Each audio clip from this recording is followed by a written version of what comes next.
ஏன்னா எவ்வளோ 20 ரூபாயா?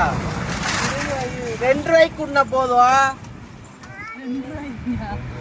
20 ரூபாய்க்கு காசு இல்லக்கா, 2 ரூபாய்க்கு வாங்கிக்கலாமா? வாங்கிக்கலாம் தங்கனுக்கு.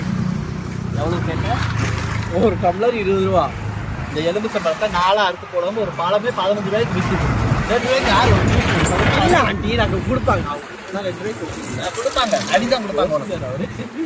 பார்த்துக்குங்க, கரும்பு ஜூஸ் வந்து வேணும்னு வண்டி நிப்பாட்ட சொன்னாமா, நிப்பாட்டியாச்சு. 2 ரூபாய்க்கு ஜூஸ் வேணுமாம்மா. 2 ரூபாய்க்கு உங்களுக்கு எவ்வளோ ஜூஸ் கொடுக்குமா சொல்லுங்க பார்க்கலாம். பழத்தை 4 அறுத்து ஒரு பழமே விற்குது. பழம் எவ்வளோ கட்டுது?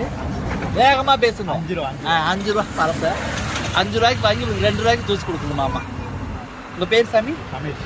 உங்கள் பேருமா? ரமேஷ், லாவண்யா. நம்ம வந்து இப்போ துறையூர் முடிச்சுட்டு இது பெரம்பலூர்லேருந்து துறையூர் வழியாக நம்ம கோயம்புத்தூர் போயிட்டுருக்கோம். அந்த வழியில் நம்ம ஜூஸ் கடையை பார்த்தோம். அதாவது மற்ற ஜூஸ் வாங்கி